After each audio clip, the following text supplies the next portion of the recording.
At the river. Hapa ni Whistling Morans, but today tuko na Carol. Maybe you can just tell us about you, who you are, who is Carol Kanyi. Okay, Carol Kanyi is the founder and CEO of Weka Luggage. I am a mother of one. Yes. Yes. So Carol Kanyi, how has been, or what was the journey for you? Just before we get into you doing Weka Luggage up, how was your childhood background? How did you grow up just to where you are before envisioning Weka Luggage? How was your childhood? Okay, I grew up from Embu County. Brought up, went to school in Shago in Embu County. Went to campus in Southeastern Kenya University in Kitui. During that time when I was in campus, I was selling clothes. I was working in the hostels. Then after graduating, I had 2 boutiques. I was selling clothes. Then I joined the ICT Authority for a Presidential Digital Talent Program. It's an internship program for 1 year. During that time, I came up with the lost and found solution, whereby when you lose your documents, someone finds them, they contact us, we find the owner and give the owner the documents at a charge. And then we had a challenge with the collection points. The guys who get the documents, where do they give us the documents at? And the guys who have lost the documents, when we have found them, how do they collect the documents from us? So we had a challenge of storage. Where are we going to keep these documents in the meantime? Yeah. Then Before we go to storage, you've talked about in campus. Yeah. You started, let's just go to where you started that your entrepreneurship journey. What was the need? Because you said you started in campus. What was the need for you to start your entrepreneurship journey? One, it was for financial benefits for me, because I actually was making good money from selling the trench coats and the trousers in campus. So I was making an extra coin in campus to fund my lifestyle, to fund my living in campus, to make living easy. As much as my parents were paying my school fees, they were sending me the small pocket money.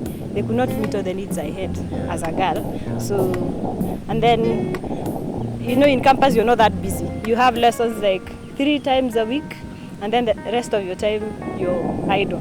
And being in Kitui, the next thing you can do is find something to do. Yeah. So I would come to Nairobi every week, go to Kikosh, Kikomba that is, get trench coats and trousers, then go back on Monday or on Sunday to Kitui, sell them within the course of the week, then come back again during the weekend to get new stock. Yeah. And what did that teach you? Let's say for guys, there are also guys who are watching who are in campus. So right now guys are not in campus, but they're at home, and everybody wants to get that extra coin. Yeah. So what would be, let's say, your words of advice for guys who also want to get into entrepreneurship from a young age? Yeah. Okay. I may start by giving an example. There are guys who have been storing their merchandise. Those people are campus students. What happens, you find that most of them, they are getting these things from wherever they are buying from, and then they are storing them at our place, and they are selling these things through the social media platforms. So you find that you have Facebook, you have Instagram, you have YouTube, you have so many social media platforms whereby you can sell your things. So right now people are home, you have a lot of time, you're not attending your classes for now, so you can find something that you love, something you can associate yourself with, something that you have passion in, because I love clothes. I've been doing clothes for some time. So if you find that thing that you love, it's jewelry, if it's shoes, capes, or the hats, watches, you can sell anything through the social media platform. Yes, so you can use the social media platforms that you are in, that you're using right now, because I know each and everyone in campus has a social media platform they're using. So they can use those platforms to make an extra coin. Yeah. And what was success for you, let's say, at campus? What was success for you, let's say, during that period of entrepreneurship? Something that you did that you say, this one I've succeeded doing whatever I'm doing in this business. Okay, the best part of it, because when I was in campus, mostly I was not saving for future, because I knew after campus I'm going to get a job. But by the time I left campus, I was living outside. I had rented my own house. I was paying the rent, which my parents were not paying the rent. I was paying it myself. I had furnished the house. So even when they came for graduation, they were wondering, how are we going to carry these things? And you did not tell us that you have furniture in your house. And then immediately after I finished, I did a little bit of hawking to get more money to top up to what I had saved, because initially I was not saving. I was enjoying campus life with the money I was making. So I used that money that I had saved and earned a little from the hawking I was doing, and then I set my first boutique. Yeah. But Carol, unajua there are some guys who might be saying hawking. Unajua there are some ladies, as in pride, there's that pride as in there's that standard somebody, let's say, set for herself. Let's say in society or according to how she is.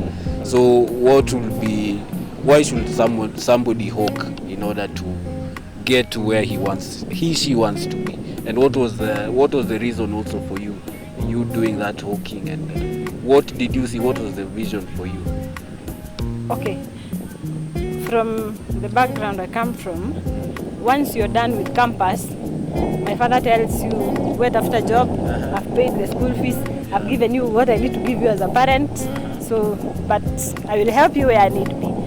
So I had no other thing to do than to find, I'm used to getting money when I'm in campus. So every week I have some extra money for my leisure. So I had to find something to do now that I'm outside campus. I cannot go back to Kitui to continue hawking the clothes. Actually, that was hawking in the hostels. So I was used to hawking when I was in campus. So after I came outside here, mostly I was hawking in Umoja, and used to take shirts office to office in town. And people used to buy from me. So it does not matter what people think about you then. It's a journey you're creating. You know why you're doing it. But if you don't want to do it, people can't force you to hawk. It takes a lot of courage. And people will judge you, people will dismiss you on the streets. Someone will tell you, now you're selling me trench coats, I won't buy it. But then God makes a way. When there's no way, God makes a way to get the money that you want. Yeah. And after doing that period of hawking, take us to the next transition for Carol. What was the next transition for you? Getting into this other business venture, what was the need in the market, and just what was the process of discovery for Carol? Okay, one, as it is said, necessity is the mother of all invention. I am very talkative and I make friends very fast. So in the process of hooking, you see the Tawits, the Makanga guys, I talk to anyone, whether I don't mind. So there's a person who used to just talk with and at a stage give me free ride to the next stage I'm going to do my job. So one of that guy had found some documents in the matatu. Someone had dropped them the previous night. So he was like, you can find the owner of these documents in Pedan, because those were original certificates, degree, were class standard 8 KCSE. There was the birth certificates. I think that guy was coming from either applying for a visa or something. So he gave me the documents. So I'm like, and by the way, we lose so many documents. And when you lose these documents, someone finds them. What do they do with them? You just either pass it or someone collects it and misplaces it again. And then the process of getting a new one or replacing the old one, it's lengthy, it's more costly. So I was like, because I think I was born an innovator. I started now thinking. I started I was asking, how can I get this person and get all these documents that people misplace? I've also misplaced documents before. And if I can get a platform or a system whereby someone misplaces a document, finds them, records in the system, and then from our end, we find the owners of those documents, and then we link them. We link the person who found the documents and the person collecting the documents. And then I'm like, how are we going to prove that they have found these documents? So I'm like, these documents should be brought to us. So when I was given those documents, I went online, found the owner. That guy was in China. He was doing his PhD. He flew back to the country. I remember we met at Nation Center. I gave him the documents, and I've never seen someone that happy. Having lost his original documents, and he told me that he was using to whom it may concern to get to the next level because he has lost the original documents. So that one even motivated me more, because I remember I had charged him 2,000. We were chatting through the email.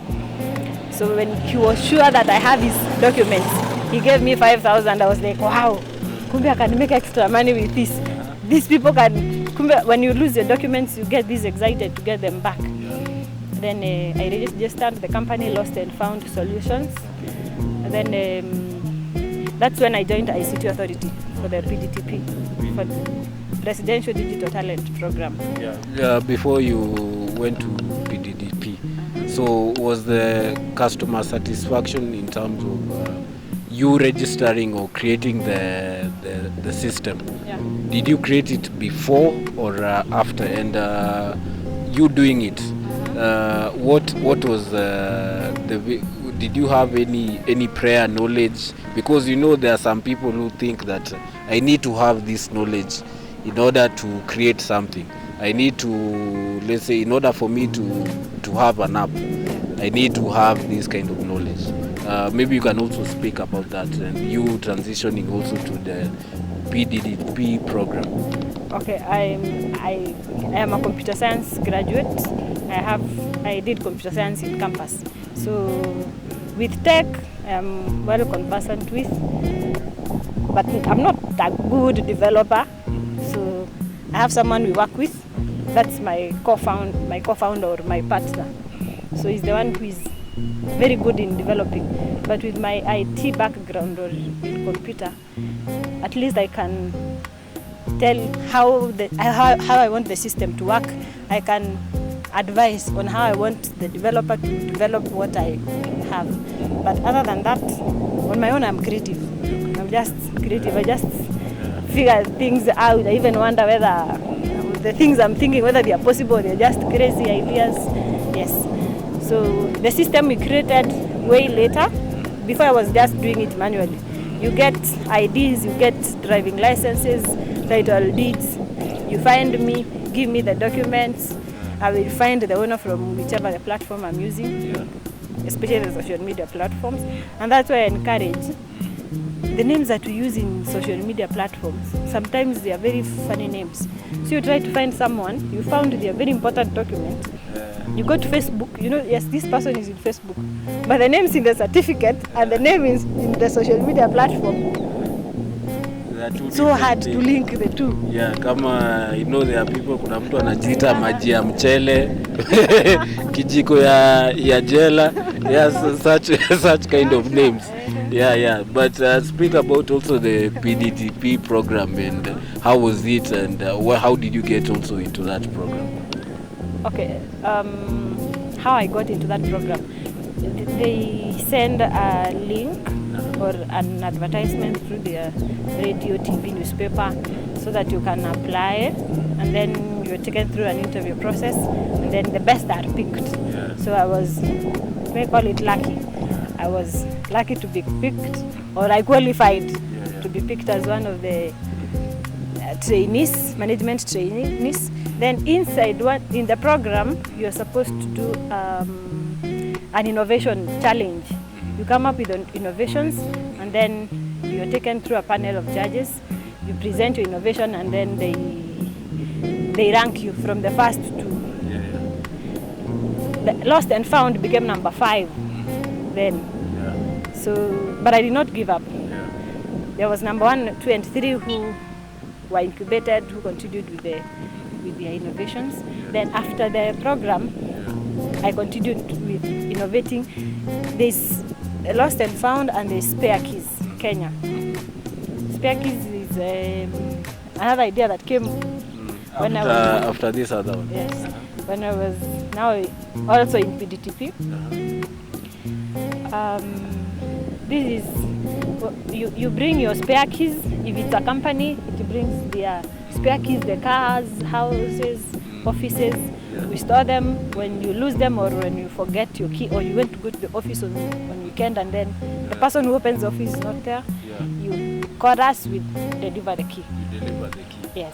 So practically what you're saying is that as long as I have a key, Yes. I come and do a duplication of it, give it to you, you store it, and then once somebody loses the key, she can always come to you. Yes. Okay. Through the system. Through the system. Yes. Yeah, Through yeah. the system.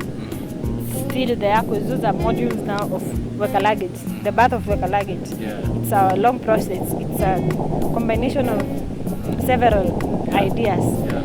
So we had a challenge. Once you give me the keys, do I keep them in the house? Do I keep them in my bag so that when you call me and I'm in town, I can just send someone to deliver the key? Yeah, yeah. Now we found another challenge. We need storage. Yeah, yeah. And then all these ideas combined, plus the challenge I faced when I continued selling clothes after campus. So I had the boutiques. I was coming from Gekomba to get the stock. Then someone calls me in town, can I buy you coffee? And I'm like, yeah. And then I'm from Gekomba, I'm carrying a blue paper bag with clothes. I'm in town, I'm like, okay, where do I put this bag so that you cannot go carrying this thing to a hotel? I talked to one of the guys with a shop along Londangara, bearing in mind I mingle so well with people, I make friends very fast. They agreed and then they charged me. So I was wondering if we could have all these people with shops and they are idle and they have some small space they can spare, so that when you have errands to do and you have luggage you don't want to stroll with it or you don't want to carry it around, what do you do with it? So if this space can be utilized, when you have extra luggage, you leave it there. Or I want to hand over something, a small thing like flash disk can keep you waiting for someone in town for 3 hours. You can just leave it, and then once you're ready, or once you're in town, you go and collect it from the person that is holding your item. Then I was like, now this is, it comes together with all the other storage problems I've been facing. And then Weka Luggage was born. We brainstormed about the idea. This is together with my partner, or the co-founder. Because we've done the 3 systems, the Lost and Found, the Spare Keys, and now Weka Luggage with him. And okay, for guys who are watching, there are guys, let's say, who don't have that IT background, but the essence of what I'm getting is that you just need to have the idea and now just partner with someone who can bring the idea to life. And maybe you can just speak about that, because I know there are many guys who have ideas in the market. They want to do whatever they are doing. Is it a software, whatever it is. But what's the importance of also having somebody who can help you execute the program and also speak also to other people who want to do whatever entrepreneurship they want to do? Because maybe you can speak about getting into entrepreneurship, and also for ladies. Because I see that most ladies, they have the vision, but most of them you find that they are afraid of executing or failing. One, when you're finding a partner, find a person whom you share the same vision with, such that idea that you have, this person, if when you explain to them, they have the same feeling that you have.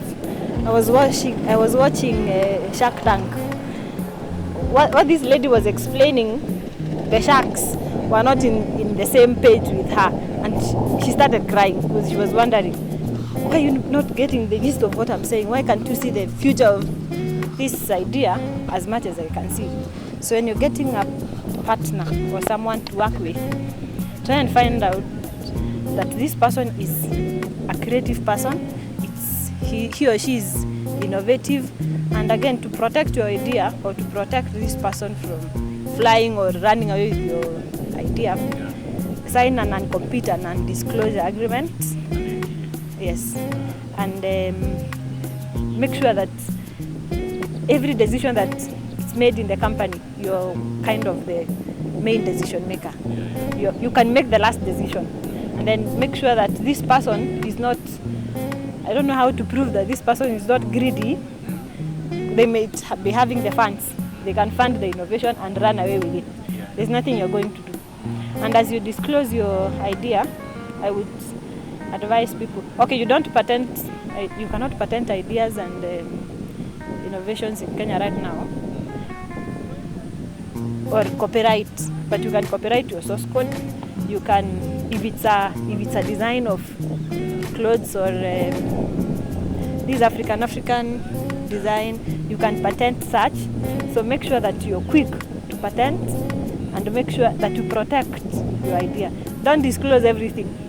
As I was disclosing to him what I'm thinking of and what I want to do, I also wanted to hear what does he think we can do extra. And during brainstorming, that's when you're able to know what this person thinks of this thing when you're not even together. They think deeper and even wider, and even they have a vision of this thing growing into a big thing. That it's not only you pursuing this person, calling them, telling them, when are we meeting? What do you think about this? Sometimes if that person does not even get both ad, you're partnering with the wrong person. So get to know that person better before you even partner with them. And I would advise in the first steps, you behave like you want to give them a job, like you want to employ them to, if it's development, you develop for you. If it's designing the artwork, you want them to do it for you. And then from what they will be commenting, from then you can tell whether this is person whom we can partner with, whom we can work with or not. What I've gotten is that a contract is very key when you have an idea, when you want to execute a project. Yeah. So I know many Kenyans, people do works. Let's say I can give an example. If you're in events, you're delivering whatever product, there's that word of mouth. Nilete hii nitakulipa ukileta. So also in the we find that many Kenyans don't do work without contracts, which is also why many problems or business failures lead to that. I can also, let's say, give an example, because I know something that happened also, let's say, that also awoke me to contracts, because there was one time, this was when I just finished campus. So I was to host an event somewhere back in at the river. And for this event, I had already, let's say, booked the venue, and I had already brought guys on board. But the mistake that I didn't have a contract with the guys who are giving me the venue. So when the day came, or the week prior to the event, the management of the venue came to me and told me that I can't host the event, and yet I'd already paid for the venue. And I'd already invited guys to come on board. A lot of done a lot of PR. So you see, there was also that backlash in terms of there's that loss of also revenue, loss of also trust, which is also can hurt your brand. So I think for guys also who are doing whatever business, a contract is really very important. Just also speak about now the journey to Weka Luggage now. Weka Luggage now, you founding Weka Luggage, and what is Weka Luggage for guys who want to know what Weka Luggage is? Okay, Weka Luggage is a luggage storage app. It's an app found Android phone. We've not yet developed the app for iPhones. The budget, we're working with the little that we have. We've been working with my co-founder. The budget, we've divided it into, we are giving equal or what someone has to develop the app, which is not cheap. We've developed the app. We have a website, wekaluggage.com. So through the app, the Weka Luggage app, you store your luggage through the app, and everything that is stored through the app is recorded for security purposes. And in case something happens to that luggage when it is on our store or on our care, not us per se, but when it is stored by our agents, it can be insured. Yes, that thing can be paid for depending on what you left. If it's a laptop, a photo is taken and the serial number of the laptop is taken. So we are able to tell, yes, you left this laptop, but when you came to retrieve the luggage, maybe the laptop will not be seen. Or by mistake, the agent exchanged the laptop with another.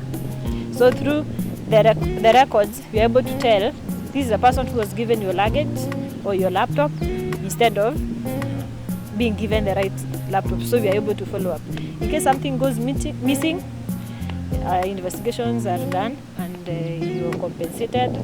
But so far so good. We've not had any complaints or anything missing. And then we work with agents. These are people who have spaces in town setups. If you are selling clothes, if you have an office and you have extra space, if you're whichever business that you're doing, you partner with us, you become an agent, we come and check your space, we accredit you, we make sure that, and there are documents that we take from your end to make sure that you're a genuine person, you're not a thief, you're not going to bring things for our clients and then, or luggage, and then you disappear with them, or something happens to them. So if I have a shop in town, let's say in Kisumu, Mombasa, wherever, how do I become an agent of Weka Luggage? You contact me, or you can, through the website, we have a comments form or a feedback form. You go fill that form, I get an email. Your website is? wekaluggage.com. Yes, once you put your comment there with the details of where you are and what you would like to do. You sell clothes, or you have an office, or you have a tuck shop, and you would like to become an agent of Weka Luggage, I'll get that email. You say that comment, I get an email, and then I will contact you. Make sure you leave your number. Then I will contact you. Before this corona thing, we used to visit the agents. Like right now, I have an agent in Nakuru. I've not been able to visit the location, but they sent me the photos. We are yet to make him an agent because business right now is down. The agents that we had in town, most of them closed because COVID. But we have a strategy. We are strategizing on the next move, on the kind of agents we are going to get next time. That is something that's going to come up in the next a month or two, if all goes well. Yeah. And okay, you've talked about business. People might be saying that you've been having a steady rise, but can you also speak about what are the challenges that you faced? And right now, Weka Luggage, beyond even just Weka Luggage, what are the challenges that you faced, and why keep on doing what you're doing? Why is entrepreneurship so dear to your heart? One, I love making an extra coin. That's why even when I'm working, when I was employed, I was still doing the boutiques thing. I was doing selling rice, selling so many things. I love making money for myself. I feel that independence. When I see something, I don't have to call my mother, call my husband, or do something to get money. I love being proactive. When I'm sitting, I get so many ideas. I keep thinking of different things. So it is just in me. Entrepreneurial I am an entrepreneur by birth. Yes, which I've taken after my mom. She's very proactive, very active. She's also very creative. Hata vile ako ushago, some decisions she makes, you're like, anyway, this woman is big.